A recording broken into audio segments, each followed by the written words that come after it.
Okay, welcome back. Lesson 27, Proportions and Problem Solving.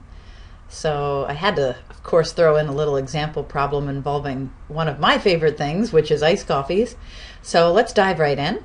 A 16-ounce iced mocha caramel coffee at a local coffee shop has 80 calories. How many calories are there in a 28-ounce iced mocha coffee? Well, my hint is you must set up a proportion for this to get full credit. And I have the answer over here, but let's see this done in real time.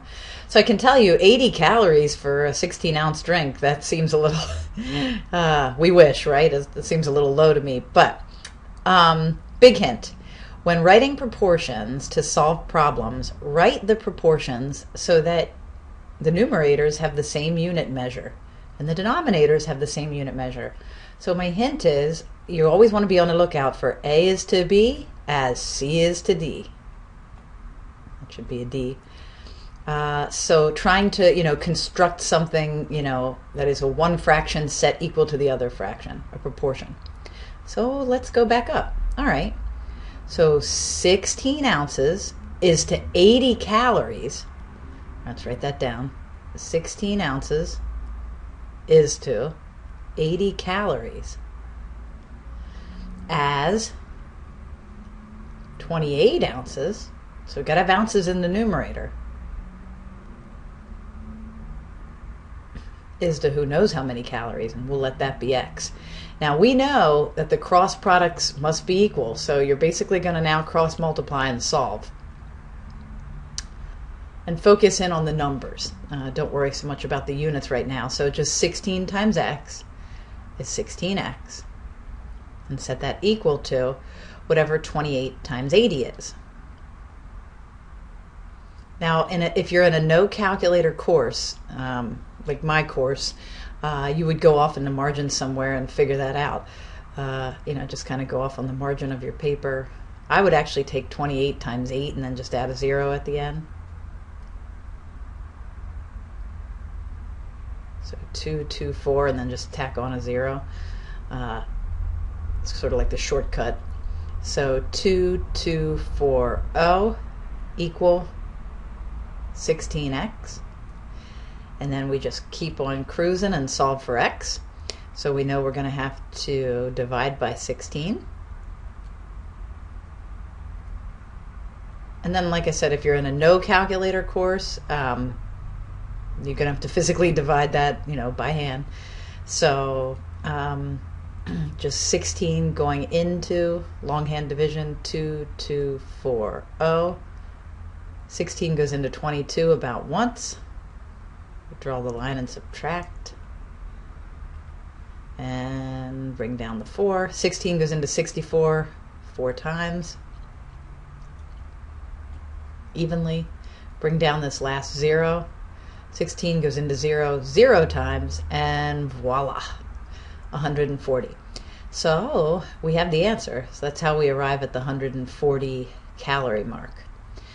So intuitively that makes sense. I mean, if you're taking in more ounces, you're taking in more calories, right? So we know the calorie mark has to go up.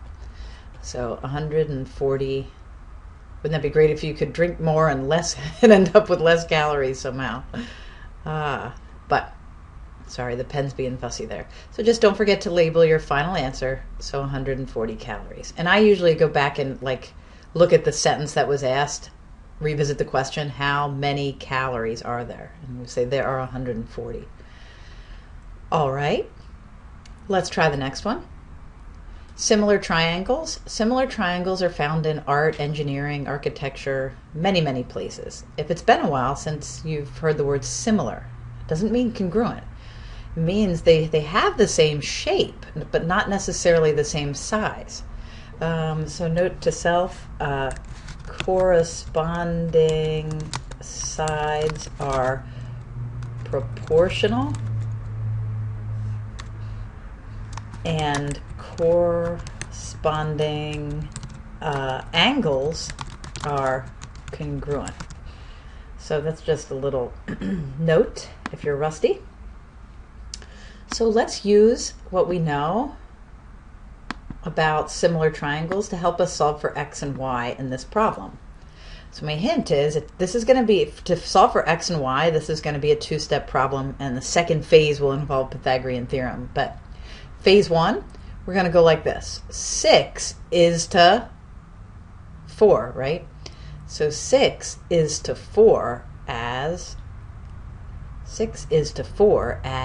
8 is to x, right? So 6 is to 4 as 8 is to x. And just make sure you're being consistent in how you set up that proportion. Then we're going to cross multiply and solve.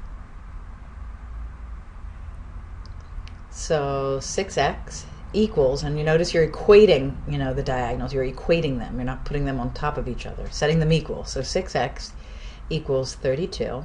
So therefore x equals whatever 32 divided by 6 is, which is obviously not a whole number. In fact, it's 5 2/6, 5 2/6, which is the same thing as 5 1/3, which is the same thing as 16/3 if you're thinking in improper fractions. So, long story short, we figured out what x is. X ends up being 5 1/3. You could say 5 1/3 as a mixed number, or you could say 16/3. All right. Now, we need Pythagorean theorem to help us solve for y. Now, if it's been a while, Pythagorean theorem, leg squared plus leg squared equals hypotenuse squared. We have a right triangles, so you may be thinking about a squared plus b squared equals c squared. I'm just saying it in easy language. Leg squared plus leg squared equals hypotenuse squared. So let's kind of see if we can use that to help us solve for the, and by the way, from here to here is the hypotenuse. So just make sure we're plugging and chugging everything in the right spot. So 4 squared, that's one of our legs squared, plus our other leg, which we just figured out was, 16/3. So plus 16/3 whole thing squared has to equal the hypotenuse squared. So now, from there, if it's not sort of pretty numbers or a perfect square, it's okay to use the calculator. Let me hit pause as we do that. Okay, so we can literally just key most of this in. Well, 4 squared we know is 16, so 16 plus 16/3 squared is something. Okay, now let me record that. So 44.4 repeater is y squared. Therefore, y must be the square root of that.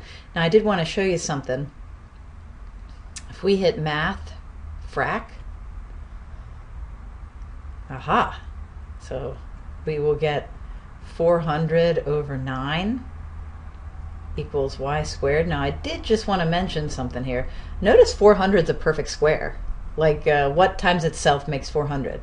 Well, 20 times 20 makes 400, right? Notice 9 is a perfect square too. So I did want to say we could actually do this problem. We could take the square root of 400 over 9. We could do that, without a calculator. So note to self, perfect squares. We can take the square root of both of those without a calculator. So again, square root of 400 is 20. Square root of 9 is 3.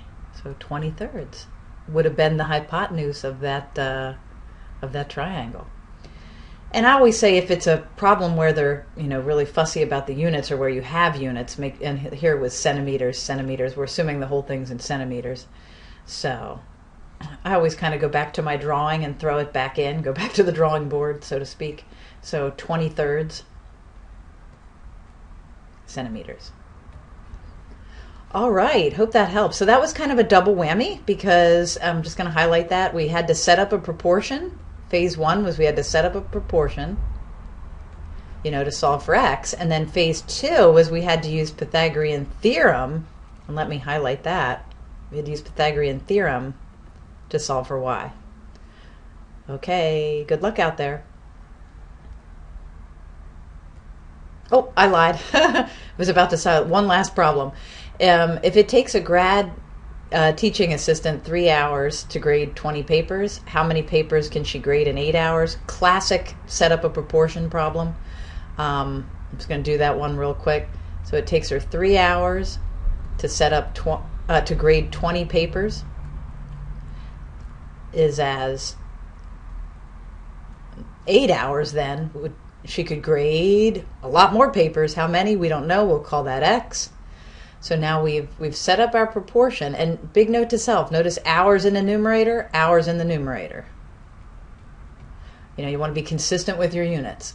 And then go ahead and cross multiply. And then when you cross multiply, just focus on the numbers, like 3 times X is 3X. And 8 times 20 is 160. And whatever 160 divided by 3 is, and we can round that to the nearest whole number. For time's sake, I'll just key that in. 160 divided by 3. So 53, so to the nearest whole number, about 53 papers. So if I'm putting money on it, she could grade about 53 papers in 8 hours. All right, that's our last slide for today. Hope that made things easier with your proportions.